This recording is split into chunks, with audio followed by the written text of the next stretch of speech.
샬롬. 좋은 수요일 오전입니다. 날씨가 많이 따뜻해진 것 같습니다. 햇살도 좋고 이런 날씨에 산책하는 것도 괜찮을 것 같습니다. 신앙생활을 하다 보면요, 믿음이 참 내가 없었구나 라는 생각을 좀 하게 되는 것 같아요. 말씀도 많이 듣고 또 신앙생활도 오랫동안 했었는데, 성경을 모르는 것도 아닌데 삶에 어려운 문제가 닥치면 내 믿음이 이것밖에 안 됐나 라는 생각을 하곤 합니다.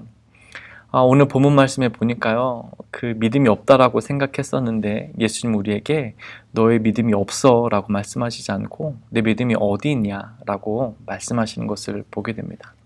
제자들이 예수님과 함께 배를 타고 이 바다를 건너다가요, 큰 풍랑이 닥친 것입니다. 제자들이 거의 두려움에 사로잡혔습니다. 그때 예수님께서 제자들에게 너희 믿음이 어디 있느냐라고 말씀하시는 것을 보게 됩니다. 생각해 보니까 제자들의 대부분은 어부 출신이 많이 있었습니다. 이 어부 출신의 이 제자들이 아마 예수님을 믿고 신뢰하기보다는 자신의 경험들을 더 믿었던 것 같습니다. 자신들의 수많은 이런 풍랑들을 보고 또 들어보고 또 경험하고 또 이런 일이 닥쳤을 때에 자신들이 가지고 있는 정보들, 이런 것을 총 취합해서 자신의 머릿속에 또 자신의 마음속에 남아있는 것은 아마 두려움이었을 것입니다. 자신의 경험을 믿은 것이죠.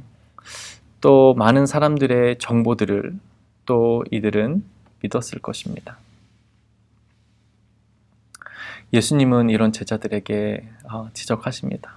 너희가 진짜 믿는 것은 무엇이냐고 말이죠. 평행구절인 마가복음 4장에 보니까 예수님은 배에서 주무시고 계셨고 제자 하나가 예수님을 깨웠습니다.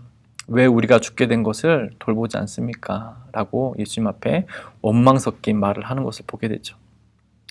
이런 어려움이 닥칠 때 그럴 수 있습니다. 우리의 삶 속에서 예수님이 보이지 않고 하나님의 일하심이 보이지 않고 그저 이 풍랑만 보일 때 두려움에 사로잡히게 되고, 그 두려움은 우리를 초조함으로 내몰게 되고, 그 초조함은, 그 또 조급함은 예수님을 향한 원망, 하나님을 향한 원망으로 이어지는 것을 보게 됩니다. 그런데 우리가 잠시 잠잠히 생각해 보십시오. 하나님이 정말 우리를 돌아봐 주지 않았습니까? 하나님이 죽음에 놓인 우리를 구원하시기 위해서 어떠한 일을 행하셨는지 생각해 보십시오. 하나밖에 없는 그 아들을 이 땅에 보내시고 가장 험한 십자가에 우리의 죄를 대신해서 매달아 죽게 하셨습니다. 그리고 그 아들의 생명을 우리에게 허락하신 것이죠. 헤어날 수 없는 죄로부터, 그 풍랑의 소용돌이부터 우리를 구원하여 주셨습니다. 하나님의 사랑을 한번 헤아려 보십시오. 하나님이 우리를 얼마나 사랑하셨는지 아마 조금만 생각해 보신다면 오늘 내가 얼마나 큰 사랑을 받고 있는지 여러분은 깨닫게 될 것입니다. 사도 바울은 우리에게 로마서에서 말합니다. 그 아들을 아끼지 아니하시고 주시니가 어찌 그 아들과 함께 모든 것을 우리에게 주시지 않겠느냐라고 말이죠. 가장 소중한 것을 우리에게 주었습니다. 어찌 우리를 돌보지 않으실 수 있습니까?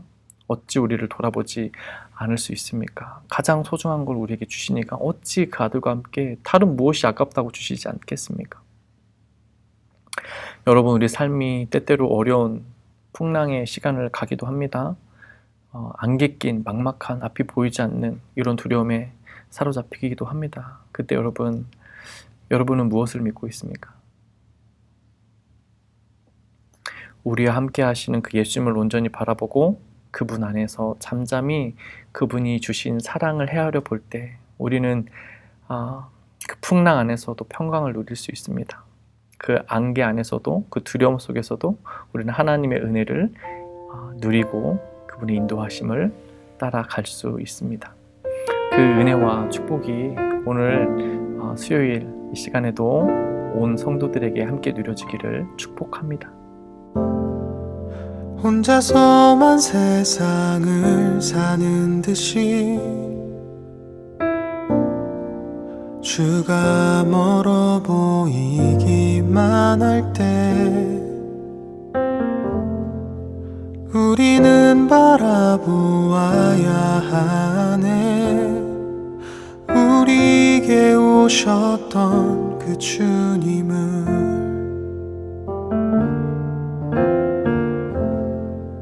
혼자서만 세상을 사는 듯이 주가 멀어 보이기만 할 때 우리는 바라보아야 하네. 우리에게 오셨던 그 주님을 주님이 우리의 아픈 마음을 아시네. 가까이서 우리의 아픔에 공감하시네. 우리 가운데 찾아오셨던 그 주님이 우리의 모든 상황에 공감하시네.